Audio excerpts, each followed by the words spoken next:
Welcome.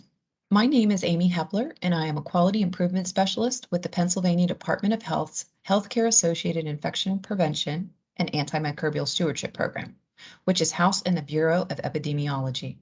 I am also a member of the Infection Control Plan Review Team.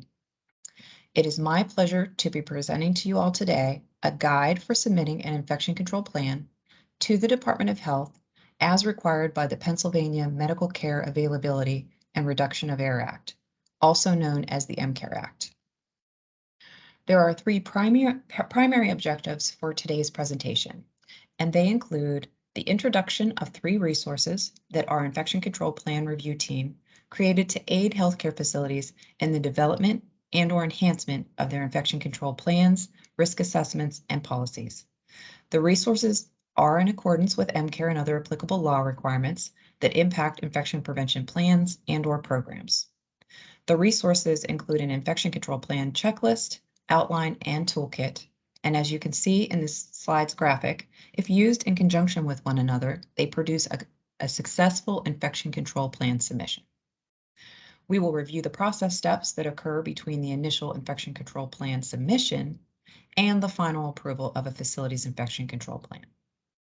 And we will cover the importance of utilizing the first page of the Infection Control Plan Submission Checklist resource to ensure that the submission is accepted by the Department of Health. For the remainder of the presentation, I may refer to the Infection Control Plan as an IC plan and to the Pennsylvania Department of Health as simply the department.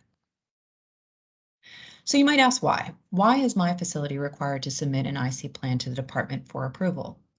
And there's a number of reasons why, which include the opening of a new facility, change in facility ownership, addition of new facility programs or services such as joint replacement surgery, upon licensure surveyor referral, and lastly, upon facility request.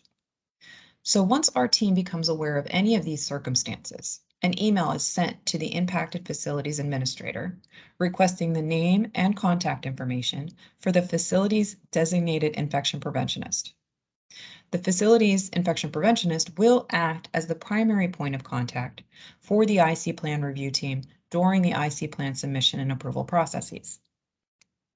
Our team prefers to correspond with a facility-specific infection preventionist because they're trained in infection prevention and are most familiar with the infection control program, plan, and policies in use at their facility. However, we will correspond with an interim point of contact if the facility is still in the process of designating an infection preventionist.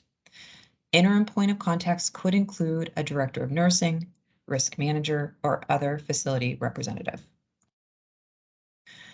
So there are numerous process steps between identifying a need for a facility to submit their IC plan and associated documents for approval and actually reaching the final approval of an IC plan submission. And this is detailed in this timeline that you can see here on the slide. However, throughout this timeline, all communication regarding the status of the IC plan submission will be sent to, at a minimum, the facility's infection preventionist and the facility's administrator. We already covered the circumstances in which a facility would be required to submit their IC plan to the department for approval, and the fact that our team reaches out to the facility administrator for the designated facility infection preventionist contact information. So we can move on. Once that information is received, our team sends an email to the facility's infection preventionist requesting that their IC plan and associated documents be submitted to the department for approval. The email will contain 3 resource attachments representing 2 IC plan and document development tools and the submission checklist. So the next step in the process involves the screening of acceptable plans. IC plan reviewers perform screenings with a standardized rubric, which is used to ensure that all of the requested documents are included in the submission and that the plan, risk assessment, and policies have the basic required elements in place. If the IC plan submission does not pass the rubric screening, an email is sent to the facility requesting that the gaps, which will be noted in the attached rubric, be corrected prior to resubmitting their plan and associated documents for approval. If the IC plan submission passes the rubric screening, it is placed into a queue for reviewer assignment. Once the IC plan submission is assigned for review, an email is sent to the facility notifying them of who is reviewing their plan and that the review outcome will be shared with them within the next 30 days. If the IC plan submission includes all MCARE and applicable law requirements, the IC plan is approved and an email notification is sent to the facility along with an IC plan approval letter. If the IC plan submission falls short of meeting all MCARE and applicable law requirements, an email notification is sent to the facility along with a standardized review form and commented documents. So comments made directly within the IC plan and/or policies detailing the gaps that need to be corrected before the plan can be approved. And this review process will continue until all gaps are corrected and the plan submission is finally approved. We've already discussed that the IC plan review team will be sharing 3 resources as attachments to the IC plan submission request email. So now let's take a deeper dive into what each of these resources has to offer. The checklist resource will come attached to the IC plan submission request email in PDF file format, and it'll be titled PA DOH IC plan submission checklist. We've provided a URL at the bottom of this slide that can be used to access the record electronically on the department's website. The primary purpose of this tool is to provide facility infection preventionists with IC plan submission instructions, but it also contains other useful information. Specifically, page 1 contains a comprehensive checklist to be used by the facility infection preventionist when gathering documents for IC plan submission. Please utilize this checklist, either print it off or use it electronically, and check off each box to ensure that all of the required documents are sent in the correct format and to the correct department email account. Failure to comply with the submission requirements listed on this page of the checklist will result in an immediate rejection. Some examples of immediate rejection would include submissions that do not contain all of the requested policies, submissions that contain a policy manual, so too many policies, submissions that contain scanned documents. So it's very important to read every detail of the checklist before emailing your submission to the department. Page 2 contains a link and phone number to access the weekly IC plan submission question and answer session, which is also known as our office hour. This 1-hour Teams meeting is designed for facilities to ask IC plan reviewers specific questions about the submission process. And we've made it recurring every Wednesday to ensure that facilities have access to reviewers throughout their IC plan submission experience. Pages 2 and 3 serve as a quick reference for common IC plan and program element definitions. And these definitions contained in this resource are a nice complement to those included in the toolkit. Pages 4 and 5 detail the steps involved in the IC plan submission, screening, acceptance, review, and approval processes to provide facilities with a better understanding of an expected timeline from IC plan submission through final approval. And lastly, page 6 contains the requirements that must be met for a facility to utilize system policies versus facility-specific policies for their IC plan submission. So the second resource, the toolkit, it will come attached as well. It'll also be in PDF format to that email request for IC plan submission, and it'll be titled PA DOH IC Plan Toolkit. We've also provided a URL to the electronic version of this document on the department's website at the bottom of this slide. And the toolkit serves as a comprehensive resource for IC plan, risk assessment, and policy and procedure development or enhancement of existing documents. It includes a table of contents with interactive page links that will pull you to the topic that you're searching for. When requirements differ for a particular facility type, the toolkit makes note of it with the use of the colorful symbols that are shown here. ACU refers to acute care facilities, also known as hospitals. ASC refers to ambulatory surgical centers. and LTC refers to long-term care facilities.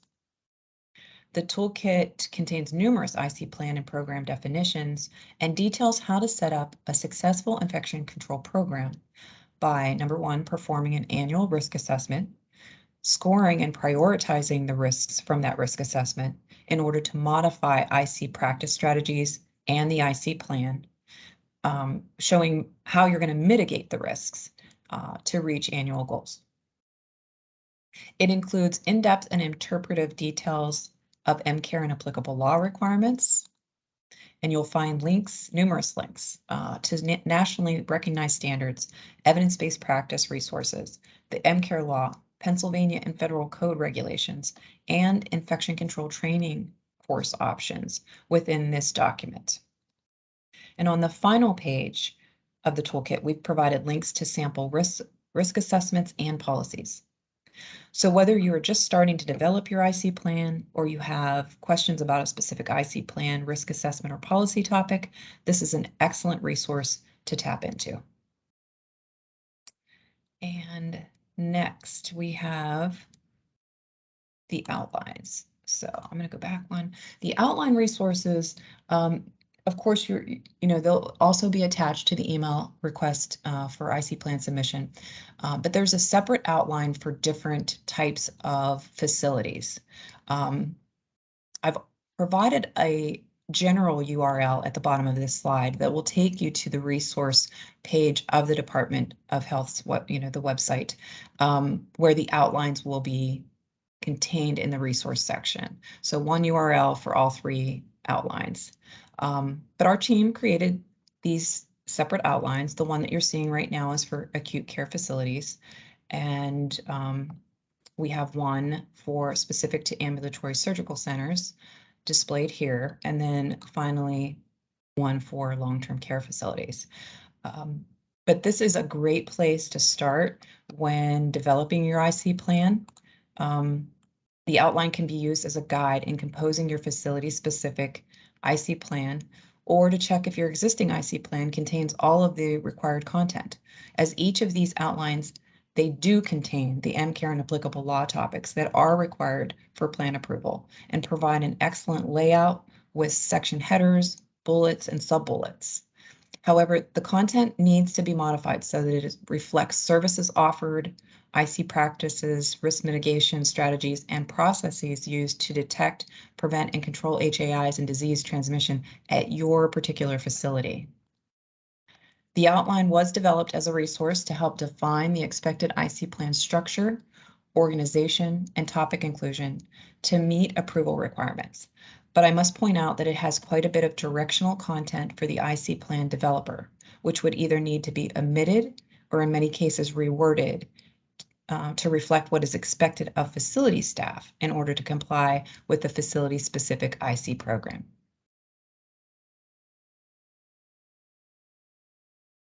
And in summary, we strongly encourage anyone responsible for submitting the IC plan and supportive documents to utilize the resources that were developed by the IC plan review team, the toolkit, outline, and checklist.